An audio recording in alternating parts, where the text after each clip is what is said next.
Hola, buenos días. Mi nombre es Jorge Álvarez Sala y trabajo en las oficinas centrales de UNICEF en Nueva York.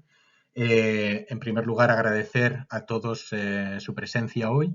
y agradecer también al Rural Water Supply Network la oportunidad de presentar las recomendaciones de UNICEF para la respuesta al COVID-19 en el sector del agua rural.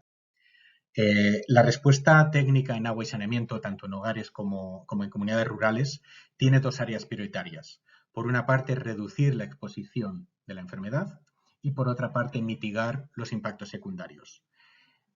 A nivel de reducción de esa exposición de la enfermedad, tenemos que tener en cuenta prácticas adecuadas de higiene personal e interpersonal, así como de higiene ambiental, a través de intervenciones tanto en hogares como en espacios públicos, como escuelas, centros de salud, mercados, etc. Sin embargo, hay un área que tal vez en las primeras fases de la emergencia no se ha tenido tan en cuenta y son los impactos secundarios del brote a nivel de servicios de agua y saneamiento. En ese sentido, debemos asegurarnos que la continuidad de los servicios de agua y saneamiento sea monitoreada adecuadamente y que se apoye de manera adecuada tanto a las comunidades como a los proveedores de servicios, sean tanto públicos como privados. Sobre todo teniendo en cuenta el incremento de riesgos de infecciones y el posible riesgo de escasez de suministro o de suministro no adecuado a grupos vulnerables como mujeres e infancia. ¿Cómo podemos reducir el riesgo de infección tanto en hogares como en comunidades? Bueno, hay varias modalidades de intervención. A nivel nacional, debemos continuar apoyando a los gobiernos liderados por el Ministerio de Salud. En este sentido, UNICEF y SIWI han elaborado recientemente una nota técnica para América Latina, que está en español, que menciona recomendaciones y ejemplos y casos que están ocurriendo ya en la región, como facilitar el retraso de pagos en los recibos del agua, no desconectar a usuarios por falta de pago o bien porque no pueden pagar, porque no tienen dinero o porque no pueden acercarse a las oficinas a realizar estos pagos, o reconectar automáticamente a aquellos usuarios que han sido desconectados en el pasado. En el caso, por ejemplo, de Colombia, se ha conseguido reconectar a más de 200.000 personas en un plazo de tiempo muy breve, simplemente reconectando a esos usuarios. O aportando o aprobando medidas que permitan garantizar un volumen mínimo de agua gratuito para grupos vulnerables. Eso es a nivel nacional, a nivel de reguladores, a nivel de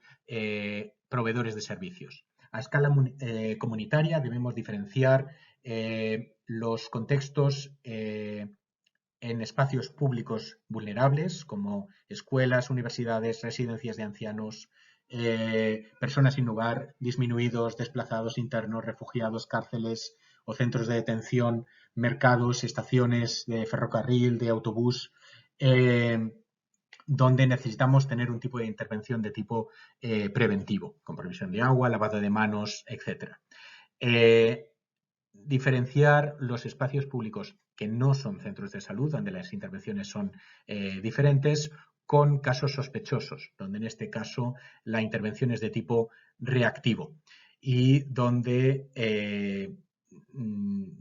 tenemos que intervenir cuando los casos sean sospechosos en lugares que no sean centros de salud o bien centros de cuarentena que, como digo, tienen su intervención diferente. Y por último, tal vez el área donde que tenga mayor interés para ustedes, que es en hogares y en comunidades con casos sospechosos, donde dependiendo del nivel de impacto y dependiendo del momento del brote, hablaremos de intervenciones de tipo reactivo o de tipo preventivo, tanto con casos confirmados como con casos sospechosos, donde tendremos una intervención más reactiva o en zonas afectadas o en cuarentena o no, donde seremos más preventivos. A nivel de vulnerabilidades en el sector del agua y saneamiento, podemos ver que tanto las zonas urbanas como rurales comparten el mismo tipo de vulnerabilidades, excepto la primera, que es la alta densidad de población, que obviamente solamente se da en las zonas urbanas. El resto de vulnerabilidades son las mismas tanto para zonas urbanas como rurales. Podemos encontrar viviendas precarias, familias que comparten servicios con otras, como puntos de agua o baños,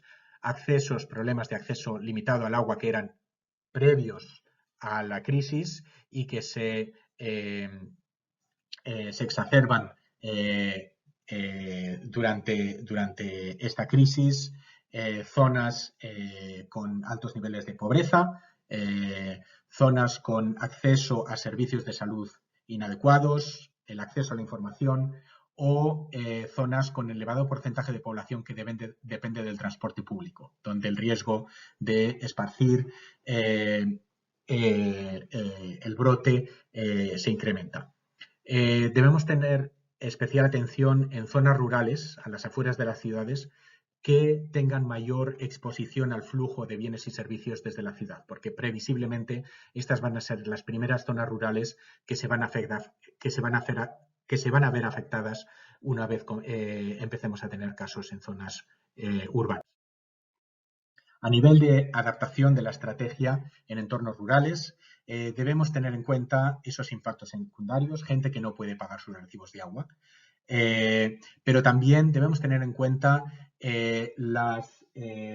dificultades que pueden tener los operadores rurales cuando de pronto su flujo de caja no es adecuado porque la gente no puede pagar o porque la gente no tiene posibilidades de pagar y los sistemas pueden verse comprometidos de una manera importante. O cuando, por ejemplo, el número de operarios en sistemas pequeños donde a lo mejor hay un único operario, ¿qué ocurre si este operario cae enfermo? Entonces, tenemos que tener en cuenta ese tipo de impactos secundarios desde ya para prever y para implantar medidas que reduzcan esa vulnerabilidad. Probablemente muchos de los programas en marcha de mejora de acceso a agua y saneamiento están parados en estos momentos y debemos intentar ver de qué manera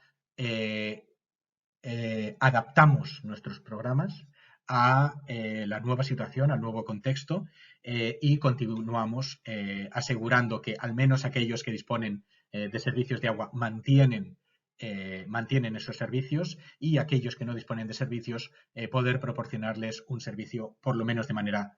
temporal. Tenemos que tener en cuenta la posibilidad de que haya roturas de stock, de cloro, de diésel, que puedan afectar al suministro de agua y la escasez de productos de higiene provenientes de ciudades, debido a la alta demanda de este tipo de productos. En este sentido, hay unas guías elaboradas por el Banco Interamericano de Desarrollo para grupos indígenas que, si bien no siempre siguen al 100% las recomendaciones de la Organización Mundial de la Salud, muestran que en algunas ocasiones debemos adaptar las intervenciones a contextos específicos. A nivel de oportunidades para adaptar la estrategia a zonas rurales, es interesante acelerar el registro de operadores rurales o informales en los organismos municipales, de manera que tengamos un listado de contactos y podamos saber qué es lo que está ocurriendo para poder responder de manera inmediata. Es importante proporcionar equipos de protección individual a esos operadores, que son operadores esenciales, es personal esencial en estos momentos, y qué modalidades operativas podemos tener en situaciones de cuarentena, etcétera.